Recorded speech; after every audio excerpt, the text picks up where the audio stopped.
బిడ్డలకు తెలియచేయుచుండగా మీ సహాయము దయచేయండి. పరిశుద్ధాత్మ సహాయముతో ప్రభువా మీ ఉన్నతమైన వాక్కులు నాయన వినిపింపచేయండి. సమయోచితమైన జ్ఞానమనివ్వండి ప్రభువా. దేవబిడ్డలు కూడా నాయన మీ ఉన్నతమైన వాక్కులు నాయన వినిచుండగా మీ సహాయము దయచేయండి ప్రభు. మీ కొందనాలు అయ్యా. ఇదిగో తండ్రి, మీ కృపలో మీ యొక్క దయలు అయ్యా ఈ దినదాసుని మరుగుపరిచి మీ ఉన్నతమైన వాక్కులు నాయన మీరు వినిపింపచేయమని, మీ కృపలో బలపరిచి దీనదాసుని మరుగుపరిచి అయ్యా మీ పరిశుద్ధాత్మ శక్తితో మీ ఉన్నతమైన వాక్కులు వినిపింపచేయమని ప్రభు మీ ప్రియకుమారుడును నరక్షకుడును యేసుక్రీస్తు ప్రభుల వారి పేరిట ప్రార్థిస్తూ ఉన్నాను నా ప్రియ పరలోకపు తండ్రి, ఆమేన్. దేవుని ప్రియమైన వాళ్ళారా, డిసెంబర్ మాసం అనగానే నిజంగా 1వ తారీఖు నుంచి జనవరి 10-15 తారీఖుల వరకు ప్రభువు అయినటువంటి యేసుక్రీస్తు ప్రభుల వారు పుట్టిన రోజుకు గురించి ఎన్నో గొప్ప ఉన్నతమైనటువంటి మహాసభలను నిర్వహిస్తూ ఉంటారు. ఎంతగానో దేవాతి దేవుని యొక్క పుట్టిన దినాన్ని జ్ఞాపకం చేసుకుంటూ ఉంటారు. మరి ఆ దేశాలలో కొన్ని పండుగలు జరుగుతూ ఉంటాయి, కొన్ని ప్రాంతాలలో కొన్ని పండుగలు జరుగుతుంటాయి.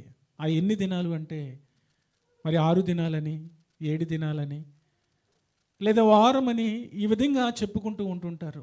అవి కొన్ని ప్రాంతాలకి సంబంధించినటువంటి పండుగలు మాత్రమే.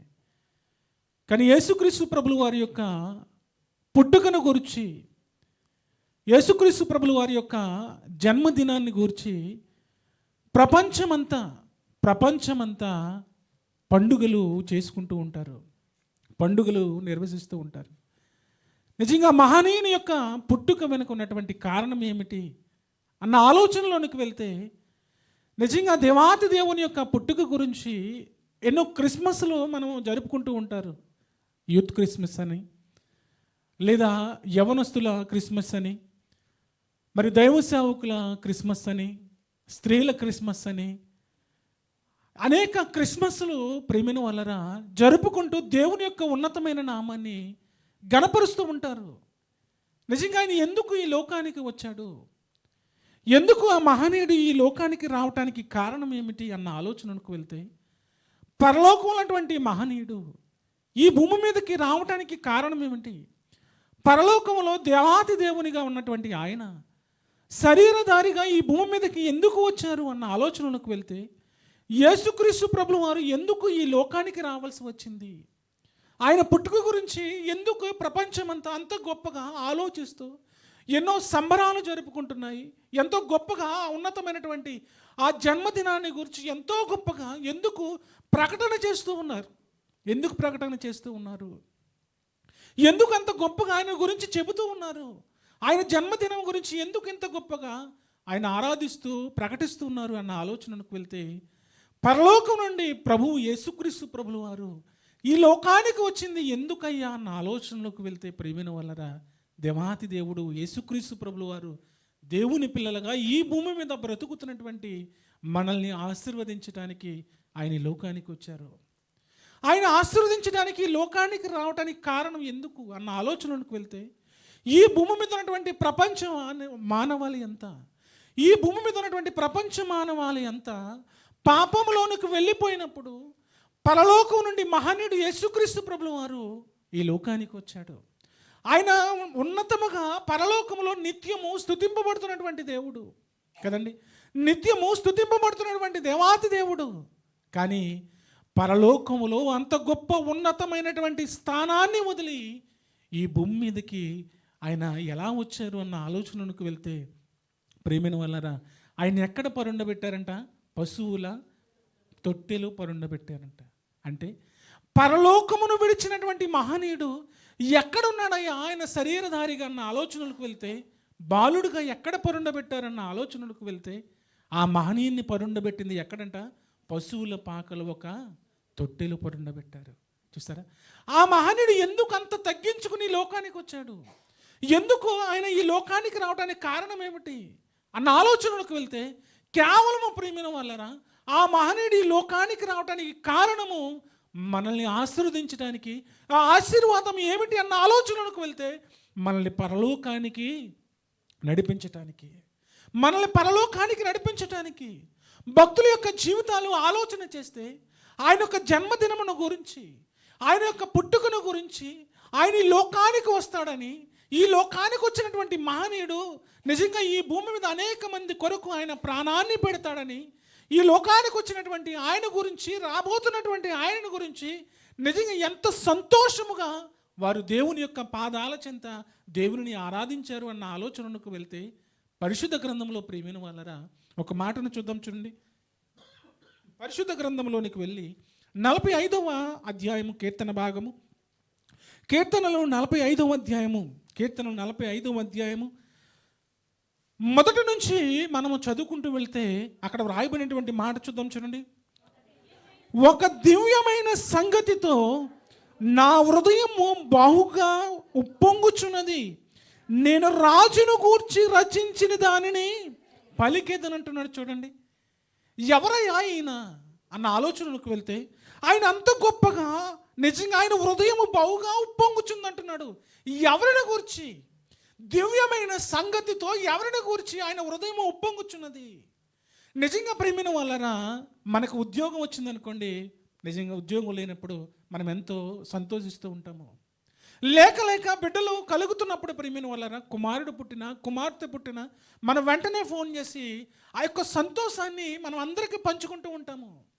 కానీ దేవుని కొరకు ఉన్నతమైనటువంటి ప్రేమతో వారు నిజంగా వారు ఆలోచిస్తూ రాస్తున్నటువంటి మాట, ఒక దివ్యమైన సంగతితో నా హృదయము బహుగా ఉప్పొంగుచున్నది. ఎవరయ్యా వీళ్ళు రాస్తున్నది? ఎవరు రాస్తున్నారు ఈ మాటలు? ఎవరు పలుకుతున్నారు ఈ యొక్క పలుకులు? ఎందుకు వారి యొక్క హృదయము అంతగా ఉప్పొంగుచున్నది? అది ఒక దివ్యమైన సంగతితో, ఒక దివ్యమైన సంగతితో అన్న ఆలోచనలకు వెళ్తే వారు ఎవరు అంటే ప్రియమైన వాళ్ళరా కోరాహు కుమారులు రాస్తున్నటువంటి మాటలు. ప్రియమైన అక్కడ రాయబడినటువంటి మాటలు చూడండి, పైన అక్కడ రాస్తున్నటువంటి మాటలు, పోషణీయులను రాగమ మీద పాడదగినది కోరాహు కుమారులు రచించిన దైవ ధ్యానము, ప్రేమను గూర్చిన గీతం అంటున్నారు. చూసారా, మనము మొదటి దినవృత్తాంత గ్రంథంలో 9వ అధ్యాయము 19వ వచనము, 26వ అధ్యాయము 1వ వచనంలో మనం చదివితే వారు ఎవరో తెలుస్తుంది మనకి. అక్కడ వారు కోరాహు కుమారుల యొక్క పని ఏమిటంటే ప్రియమైన వాళ్ళరా ద్వారపాలకులు. గుడారము దగ్గర ద్వారపాలకులు, దేవుని యొక్క మందిరము దగ్గర ద్వారపాలకులు. వారు ఏమని రచిస్తున్నారు, ఏమని ప్రేమ గీతం రాస్తూ ఉన్నారు, ఏమని వారి హృదయం ఉప్పొంగుచున్నది అన్న ఆలోచనకు వెళ్తే, నేను రాజును గూర్చి రచించిన దానిని పలికెదను, నా నాలుక త్వరగా వ్రాయమని కలము వలెనున్నది, నరుల కంటే నీవు అతి సుందరుడు అయి ఉన్నావు, నీ పెదవుల మీద దయారసము పోయబడి ఉన్నది, కావున దేవుడు నిత్యము నిన్ను ఆశీర్వదించును అంటున్నాడు. చూసారా, ఎవరిని గురించి అయ్యా వారు మాట్లాడుతున్నది? ఒక దివ్యమైన సంగతితో వారి హృదయం ఉప్పొంగుచున్నది. అది ఒక రాజును గూర్చి, అది ఒక రాజును గూర్చి. ఆ రాజు ఏం చేస్తాడంట అన్న ఆలోచనలకు వెళ్తే అనేక మందిని ఆశీర్వదిస్తాడంట, అనేక మందిని ఆయన పరలోకానికి నడిపిస్తాడంట, అనేక మందిని ప్రియమైన వాళ్ళరా పరలోకానికి నడిపించటంలో ఆయనే మార్గము, సత్యము, జీవమని ఒక దివ్యమైన సంగతితో దేవుని యొక్క బిడ్డలు కోరాహు కుమారులు దేవుని యొక్క పాదాల చింత ప్రేమ గీతాన్ని వారు పాడుతూ ఉన్నారు, ప్రేమ గీతాన్ని పాడుతూ ఉన్నారు. ఆయన రాజా? అవునండి, రాజు. రాజులకు రాజైన, రాజులకు రాజు. ఎవరు చెబుతూ ఉన్నారు అన్న ఆలోచనలకు వెళ్తే ఆయన గురించి, ఆ రాజును గురించి ఎవరు చెబుతున్నారన్న ఆలోచనకు మత్తయి సువార్త ఒకసారి చూద్దాం. చూడమ్మా, మత్తయి సువార్త 2వ అధ్యాయము, మత్తయి సువార్త 2వ అధ్యాయము ఒకసారి పరిశుద్ధ గ్రంథాలు తెరచి ఆ మాటలు చూద్దాం. చూడండి, మత్తయి సువార్త 2వ అధ్యాయము మొదటి నుంచి మనం చదువుకుంటూ వెళ్తే అక్కడ వ్రాయబడినటువంటి మాట, రాజైన హేరోదు దినముల యందు యూదా దేశపు బెత్లెహేములో యేసు పుట్టిన పిమ్మట ఇదిగో తూర్పు దేశపు జ్ఞానులు యెరూషలేమునకు వచ్చి, యూదులు రాజుగా పుట్టిన వాడెక్కడున్నాడు? తూర్పు దిక్కున మేము ఆయన నక్షత్రము చూచి ఆయనను పూజింపవచ్చితిమని చెప్పి కోరాహు కుమారులు దేని గురించి వ్రాస్తూ ఉన్నారన్న ఆలోచనలోకి వెళ్తే, కోరాహు కుమారులు ఏ రాజును గురించి వారంత గొప్పగా ఆలోచిస్తూ వారి యొక్క నాలిక కలమ వలె పరిగెడుతున్నదన్న ఆలోచనలోకి వెళ్తే, కోరాహు కుమారులు ఎంత గొప్పగా వారి యొక్క హృదయంలో ఒక దివ్యమైన సంగతితో ఉప్పొంగుచున్నది అన్న ఆలోచనలోకి వెళ్తే, ఒక రాజును గురించి వారు వ్రాస్తున్నారన్న ఆలోచనలోకి వెళ్తే, ఆ రాజు ఎవరు అన్న ఆలోచనలోకి వెళ్తే జ్ఞానులు చెబుతూ ఉన్నారు. జ్ఞానులు చెబుతూ ఉన్నారు ఏమని? ఆ రాజు ఎవరో కాదంట, ఎవరని చెబుతూ ఉన్నారన్న ఆలోచనలోకి వెళ్తే, యూదులు రాజుగా పుట్టినవాడెక్కడున్నాడు? తూర్పు దిక్కున మేము నక్షత్రము చూచి ఆయనను పూజింపవచ్చితమని చెప్పిరి. రాజును గురించి ప్రేమైన వాళ్ళరా, వారు రాజును గురించి నిజంగా ఆయన పూజించాలని జ్ఞానులు వెళ్తూ ఉన్నారు. జ్ఞానులు వెళ్తూ ఉన్నారు. ప్రేమైన వాళ్ళని చూసారా? ఆ రాజు ఎవరో కాదండి, రాజులకు రాజు మహనీయుడు యేసుక్రీస్తు ప్రభులు వారు. ఆ మహనీయుడు ఈ లోకానికి రావటానికి కారణం, ఆ మహనీయుడు ఈ లోకానికి శరీరధారిగా రావటానికి కారణం, ఆయన పుట్టుక కారణం ఏమిటంటే, పుట్టినటువంటి మనలను, మనము పాపంలో ఉన్నటువంటి మనలను మరల పరలోకానికి నడిపించడానికి మహనీయుడు యేసుక్రీస్తు ప్రభులు వారు శరీరధారిగా ఈ లోకానికి వచ్చి ఒక మహారాజుగా ప్రేమైన వాళ్ళరా ఆయన భూమి మీద బ్రతికినట్టు మనం చూస్తూ ఉన్నాం. అందుకే కోరాహు కుమారులు అంటున్నారు, ఇదిగో రాజును గూర్చి మేము నిజంగా మా హృదయము మరి ఎలా ఉందంట, ఒకసారి మార్చుదామమ్మా. ఒకసారి ఒక దివ్యమైన సంగతితో నా హృదయము బహుగా పొంగుచున్నది, నేను రాజును గూర్చి రచించిన దానిని పలికెదను, నా నాలుక త్వరగా వ్రాయవలనని కలము వలె ఉన్నది అంటున్నారు. చూసారా? ఒక రాజును గురించింది. ఆ రాజు యేసుక్రీస్తు ప్రభులు వారు. ఆ రాజు యేసుక్రీస్తు ప్రభులు వారు. ఆ రాజు యేసుక్రీస్తు ప్రభులు వారు. ఆ మహనీయుడే ఈ లోకానికి ఎలా వచ్చాడు అన్న ఆలోచనలోకి వెళ్తే శరీరధారిగా వచ్చారు. ఎవరిని గురించి అన్న ఆలోచనలోకి వెళ్తే మనల్ని బ్రతికించడానికి, అంతేకాదు మనల్ని ఏం చేయటానికంట, ఆశీర్వదించటానికి. ప్రభు అయినటువంటి యేసుక్రీస్తు ప్రభువు వారు ఈ లోకానికి వచ్చింది మనల్ని ఆశీర్వదించడానికండి. అవును, ఆశీర్వదించడానికి. ఎలా ఆయన ఆశీర్వదించాడు తన బిడ్డలను, ఎలా ఆయన ఆశీర్వదించాడు తన పిల్లలను అన్న ఆలోచనలకు వెళ్తే, ఒక రాజుగా రాజులకు రాజుగా ఆయన లోకానికి వచ్చినట్లు మనం చూస్తున్నాం. అపోస్తుల కార్యములో చూడండి, ఆయన గురించి ఏమని వ్రాస్తున్నారంట పౌలు గారు. అపోస్తుల కార్యములు 10వ అధ్యాయము, అపోస్తుల కార్యములు 10వ అధ్యాయము ఆయన గురించి ఏమని వ్రాస్తున్నారో ఒకసారి ఆ మాట కూడా చూద్దామా.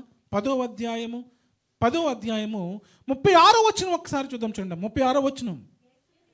యేసుక్రీస్తు అందరికీ ప్రభువు, ఆయన ద్వారా దేవుడు సమాధానమైన సువార్త ప్రకటించి ఇశ్రాయేలుకు పంపిన వర్తమానము మీరెరుగుదురు అంటున్నాడు. చూసారా?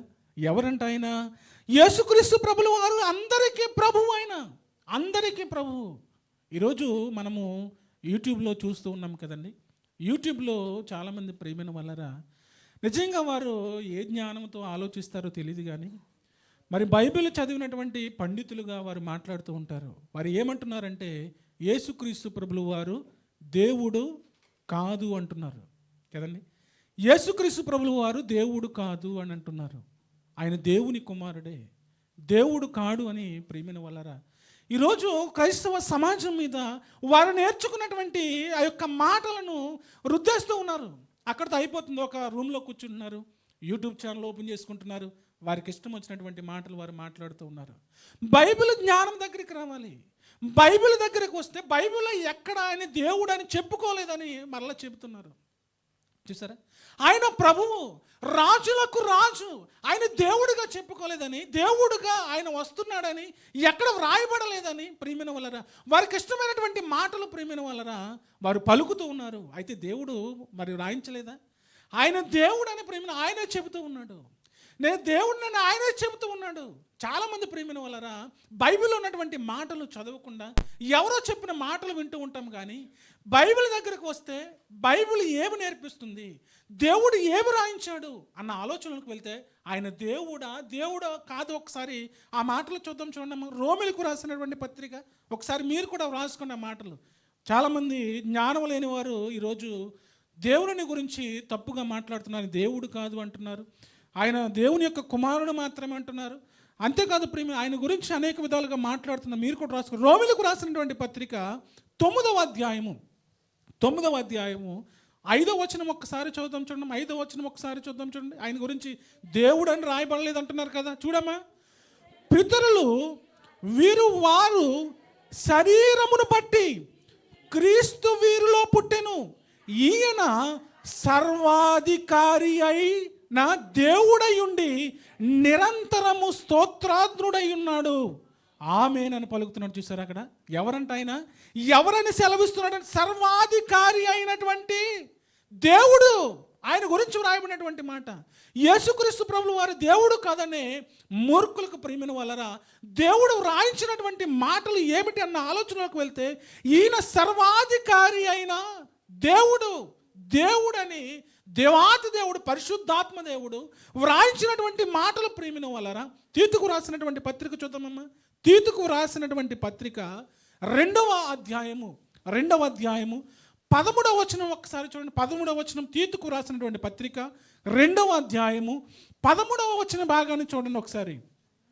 అనగా మహాదేవుడును మన రక్షకుడైన యేసుక్రీస్తు మహిమ యొక్క ప్రత్యక్షత ఎదురు చూచుచు అని రాయబడి చూడండి. అక్కడ ఏంటంట?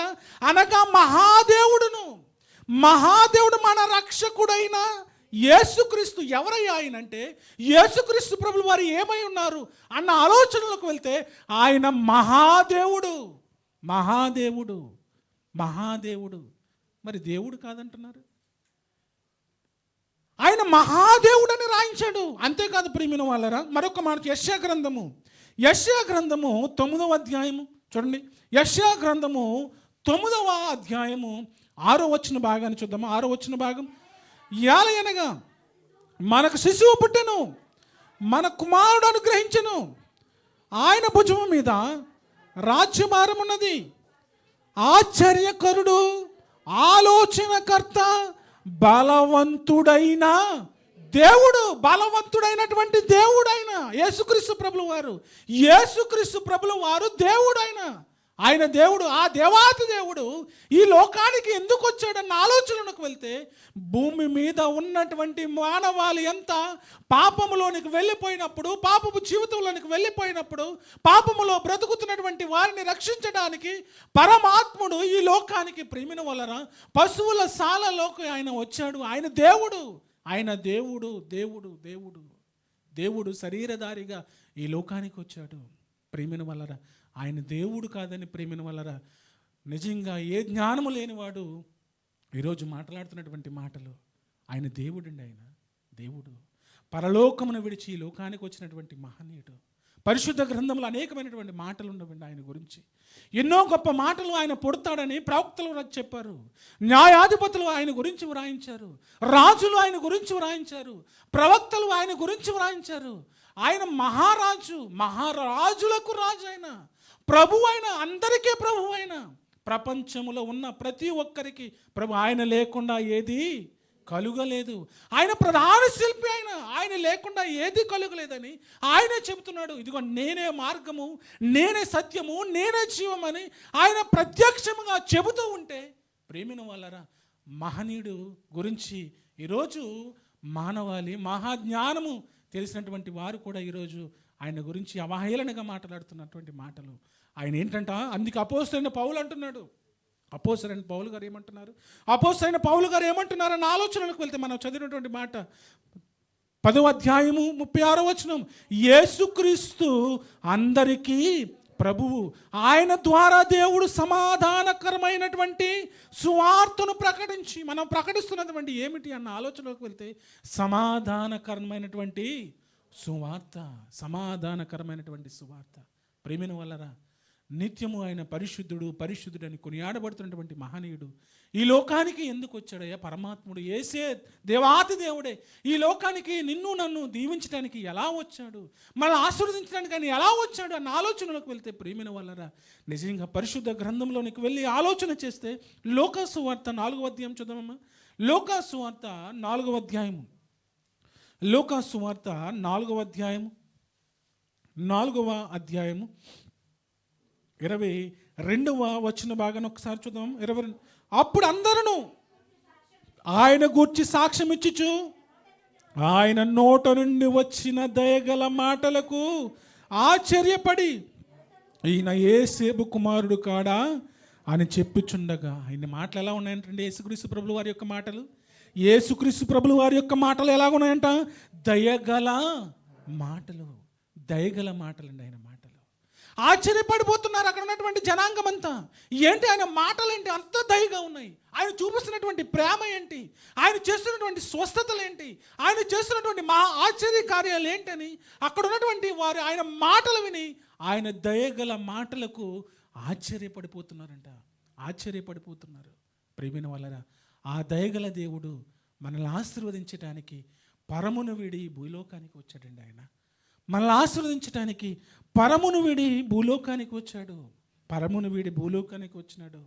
ఆయన ప్రేమిన వల్లరా రాజులకు రాజు, ప్రభువులకు ప్రభువు అయిన దేవాతి దేవుడైన సర్వోన్నతుడైనటువంటి దేవాతి దేవుడైన ఈ లోకానికి వచ్చాడు. ఎందుకో తెలుసా? ప్రేమిన వల్లరా ఆయన దయగల మాటలు, ఆయన దయగల మాటలు విని ఆశ్చర్యపోతున్నారు. అంటే దేవుని యొక్క బిడ్డలు కూడా ఎలా ఉండాలి అన్న ఆలోచనలకు వెళ్తే, దేవుని యొక్క పిల్లలు ఎలా ఉండాలన్న ఆలోచనలకు వెళ్తే, ఆ మహనీయుని ధరించుకున్నటువంటి మనము ఎలా నివసించాలి ఈ లోకములు అన్న ఆలోచనలకు వెళ్తే, మన మాటలు కూడా ఎలా ఉండాలంట?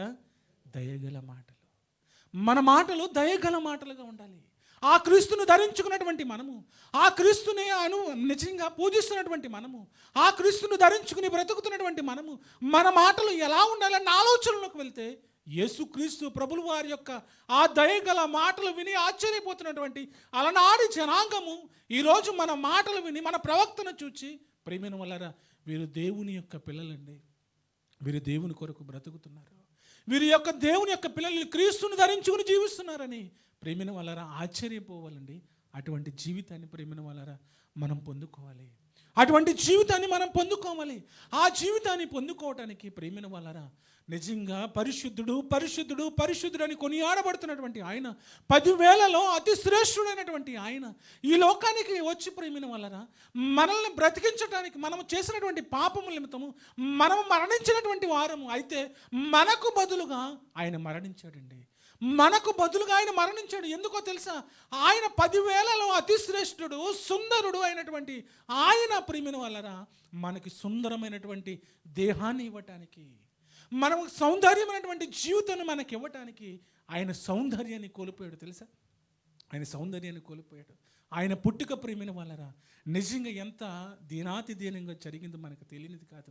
అంతేకాదు మనల్ని ప్రేమిన వాళ్ళరా సౌందర్యలుగా చేయటానికి ఆ మహనీయుడు తన రూపాన్ని కోల్పోయాడండి. తన రూపాన్ని కోల్పోయాడు. ఎలా హింసింపబడ్డాడు మనకి తెలియనిది కాదు కదండి.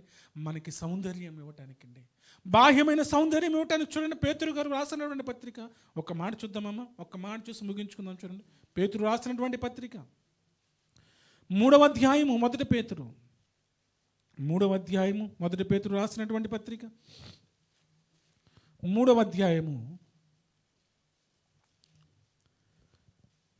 4వ వచనం ఒక్కసారి చూద్దాం. చూడండి, 4వ వచనం. సాధువైనట్టు మృదువైనట్టునైనా గుణమును అక్షయ అలంకరము గల మీ హృదయము అంతరంగ స్వభావము మీకు అలంకారముగా ఉండవలని అది దేవుని దృష్టికి మిగులు విలువ గలది. ఎలా ఉండాలంట? స్త్రీల గురించి వ్రాయించినటువంటి మాటది. కానీ స్త్రీల గురించే కాదు ప్రేమిన వాళ్ళరా, పురుషుల గురించి కూడా ఆలోచించాలి. పురుషుల గురించి కూడా ఆలోచిస్తే అక్కడ వ్రాయబడినటువంటి మాట ప్రేమిన వాళ్ళరా మీ హృదయము అంతరంగ స్వభావము మీకు అలంకరముగా ఉండాలంటున్నాడు. చూడండి, ఎలా ఉండాలంట? ఎలా ఉండాలంటున్నాడు? మీ హృదయము అంతరంగ స్వభావము మనం మారాలండి.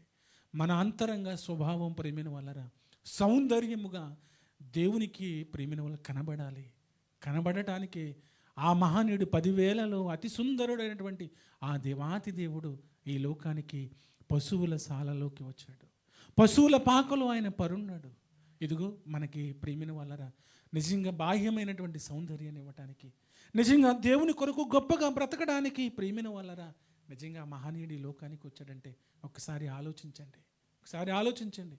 ఆయన పుట్టుక ప్రియమైన వాళ్ళరా, ఆయన పుట్టుక, ఆయన మరణం ఆలోచన చేస్తే ఆయన గురించి కాదు చుమా, ఆయన గురించి కాదు, కేవలం మన గురించి ఆయన లోకానికి వచ్చాడు. మన గురించి ఆయన లోకానికి వచ్చి ప్రియమైన వాళ్ళరా ఆయన మరణించాడు. మన కొరకై ఈ లోకానికి వచ్చి ప్రియమైన వాళ్ళు మరలా తిరిగి 3వ దినమున లేచాడు. అంతేకాదు ఇదిగో పరలోకానికి వెళ్ళాడు. ఇదిగో మరలా మన కోసం ఆయన రానయ్యున్నాడు. ఆయన పుట్టుక గురించి ఆలోచించారా? ఆయన పుట్టుక ఆయన గురించి కాదు, ఆయన పుట్టుక మన గురించి. ఆయన మరణం ఆయన గురించి కాదు, ఆయన మరణం మన గురించి. ఆయన తిరిగి 3వ దినమున లేవటం ప్రియమైన ఆయన గురించి కాదు, అది కూడా మన గురించి. ఆయన పరలోకానికి వెళ్ళిపోయాడు. ఇదిగో మరలా ఎవరి గురించి వస్తున్నాడంట? మన గురించి ఆయన మరలా రాబోతున్నాడండి. మరలా మన గురించి ఆయన రాబోతున్నాడు. ఎందుకో తెలుసా? నేను ఆశీర్వదించడానికి వచ్చాడండి ఆయన. నేను ఆస్వాదించడానికి వచ్చాడు, నేను దీవించడానికి వచ్చాడు. సియోనులో నుండి ఆయన ఎందుకు ఆయన మనల్ని దీవిస్తున్నాడు? పరలోకం నుండి ఆయన ఎందుకు మనల్ని ఆశీర్వదిస్తూ ఉన్నాడు? సియోను దేవుడు ఎందుకు మనల్ని గణపరుస్తూ ఉన్నాడు? ఎందుకు మనల్ని ఆశీర్వదిస్తున్నాడు? మన కుటుంబాలను ఆశీర్వదిస్తున్నాడు అన్న ఆలోచనలోకి వెళ్తే ప్రియమైన వాళ్ళరా, పరమును వీడి భూకేతించినటువంటి మహనీయుడు యేసుక్రీస్తు ప్రభువు వారు ద్వారా మనకు వచ్చినటువంటి ఆశీర్వాదం ఏమిటి అన్న ఆలోచనలకు వెళ్తే ఒక్క మాట చూద్దాం. 3వ అధ్యాయము, ఇదే గ్రంథము పేతురు రాసినటువంటి పత్రిక 1వ అధ్యాయము, మరి 3వ అధ్యాయము 9వ వచనం ఒకసారి చూద్దాం. 9వ వచనం, ఆశీర్వాదమునకు వారసులగుటకు మీరు పిలువబడితిరి కనుక కీడుకు ప్రతి కీడైనను దూషణకు ప్రతి దూషణైనను చేయక దీవించండి. ఎందుకు వచ్చాడయ్యా మహానుభావుడు? ఎందుకు ఈ లోకానికి వచ్చాడన్న ఆలోచనలోకి వెళ్తే ఆశీర్వాదమునకు వారసులగుటకు మీరు పిలువబడితిరి. ఆశీర్వాదమునకు వారసులగుటకు పిలువబడితిరి. ప్రేమైన వాళ్ళరా, మహనీయుడు యేసుక్రీస్తు ప్రభువు వారు ఈ లోకానికి వచ్చింది మనల్ని ఆశీర్వదించడానికి, మనల్ని పరలోకానికి నడిపించడానికి. నిజమైనటువంటి ఆశీర్వాదం అండి, పరలోకాన్ని నడిపించడానికి. ఈ భూమి మీద జీవితం ఏముందో చెప్పండి? ఈ భూమి మీద జీవితం ఏమీ లేదు ప్రియమైన వాళ్ళరా, అంత శూన్యం. మహాజ్ఞాని సొలొమోను అంటున్నాడు, వ్యర్థం వ్యర్థం వ్యర్థం అని చెప్పేశాడు. ఏమీ లేదండి ఈ భూమి మీద, ఏమీ లేదు, అంత శూన్యం ప్రియమైన వాళ్ళరా. కానీ దేవుడిచ్చేటువంటి ఆశీర్వాదం ఏంటో తెలుసా? దేవుడిచ్చే ఆశీర్వాదం ప్రియమైన వాళ్ళరా అది పరలోకం. ఆ పరలోకం పొందుకోవటానికి ఈ లోకంలో ప్రియమైన వాళ్ళరా మనం ఎలా ఉండాలో ఆ మహనీయుడి యొక్క పుట్టుక ద్వారా మనం నేర్చుకోవాలి. ఆ మహనీయుని యొక్క మరణము ద్వారా మనం నేర్చుకోవాలి. ఆ మహనీయుని యొక్క పునరుద్ధానం ద్వారా మనం నేర్చుకోవాలి.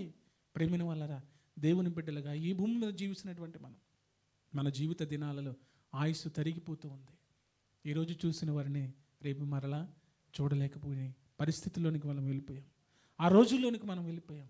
అయితే దేవాతి దేవుడు సెలవిస్తున్నటువంటి మాటలు ఆలోచన చేస్తే మనం సిద్ధపడవలసిందే ప్రభు యొక్క రాకడ కొరకు. ప్రభు యొక్క రాకడ కొరకు ఆ మహనీయుడు మనల్ని ఆశీర్వదిస్తానంటున్నాడు. సియోనులో నుండి దీవిస్తానంటున్నాడు. సియోనులో నుండి ఆయన మన కుటుంబాలను ఆశీర్వదిస్తానంటున్నాడు. సియోనులో నుండి ఆయన ప్రియమైన వాళ్ళరా మనల్ని దినదినము ఆయన అభివృద్ధి చేస్తానంటున్నాడు. అయితే మనం ఎలా ఉండాలంట? దేని కొరకు వచ్చామని చెప్తున్నాడు. మరొక సరే మాట చూద్దామమ్మా. ఆశీర్వాదమునకు వారసులగుటకు మీరు పిలువబడుతురు కనుక కీడుకును ప్రతి కీడైనను దూషణకు ప్రతి దూషణైన చేయక దీవించండి. ఎవరేమన్నా మనల్ని ప్రియమైన వాళ్ళరు మనం ఎలా ఉండాలంట? దూషించకూడదంట. వారిని ఏం చేయాలంట? దీవించి గాడ్ బ్లెస్ యూ చెప్పేటమే. ఎవరేమన్నా కదండి. ప్రియమైన వాళ్ళరా, ఆ మహనీయుని యొక్క ప్రేమను పొందుకున్నాం మనం. ఆ మహనీయుని ధరించుకున్నటువంటి మనము, ఆ మహనీయుని కొరకు బ్రతుకుతున్నటువంటి మనము, ఆ క్రీస్తుని ధరించుకున్నటువంటి మనము, మన అంతరంగ స్వభావం మారి ఆ క్రీస్తుని ధరించుకుని బ్రతికితే ప్రియమైన వాళ్ళరా నిత్యము ఉన్నతమైనటువంటి ఆశీర్వాదాలతో దేవుడు మనలను మన కుటుంబాలను నడిపిస్తాడు. కనుక అటువంటి భక్తికరమైనటువంటి జీవితంలో మన ఆత్మీయ జీవితాన్ని బలపరుచుకుంటూ ఆయన ఉన్నతమైనటువంటి రాకడ కొరకు ఎదురు చూడాలని ఈ కొద్ది మాటలు దేవుడు మన హృదయంలో ఫలింప చేయునుగాక. ఆమేన్, ఆమేన్. చిన్న ప్రార్థన చేసుకుందామండి. ప్రేమగల మా కన్న తండ్రి, మహోన్నతుడా, మహాగణుడా, మీ ఘనమైన శ్రేష్టమైన ఉన్నతమైన నామానికి స్తుతులు స్తోత్రాలు ప్రభువా. దేవ, పరలోకమును వీడి మా కొరకు, పాపులుగా ఉన్నటువంటి మా కొరకు ఈ లోకానికి వచ్చావు. అయితే మీ గురించి ప్రభువా ప్రపంచమంతా ఎంతో గొప్పగా ఆనందిస్తున్నటువంటి దినాలు అయ్యా, ఈ దినాలలో ఆనందిస్తూ ఉన్నటువంటి వారి జీవితాల్లో మీరు ఎన్నో ఆశీర్వాదాలతో వారిని నింపుతూ ఉన్నావు నాయన. అయ్యా, మేము చూడవలసింది, మేము ఎదురు చూడవలసింది మీరు అక్కడ కొరకు నాయన. మీరు అక్కడలో మేము ఎత్తబడాలి, మీరు అక్కడలో మేము ఎత్తబడాలి, మీరు అక్కడలో మీతో మేము ఉండాలి ప్రభువా. అటువంటి భక్తి జీవితము మా జీవితాలలో కలుగు చేయండి అయ్యా. ఇదిగో తండ్రి, మీ ప్రియబిడ్డలు వారమంతా కష్టపడి నాయన మీ సన్నిధికి వచ్చారు అయ్యా. మీ సన్నిధిలో ప్రభువా బిడ్డలందరినీ ప్రభువా మీరు ఆశీర్వదించండి, మీరు బలపరచండి, వారి కుటుంబాల్లో గొప్ప మేలులు చేయండి, వారి కుటుంబాల్లో ప్రభువా ఆశీర్వదించండి అయ్యా. మీరు మమ్మల్ని ఆశీర్వదించడానికి ఈ లోకానికి వచ్చారు అయ్యా, మమ్మల్ని ఆశీర్వదించడానికి ఈ లోకానికి వచ్చారు అయ్యా. బిడ్డలందరినీ మీరు ఆశీర్వదించమని, వారి కుటుంబాలను ఆశీర్వదించమని, విన్న మాటలు బిడ్డల యొక్క హృదయం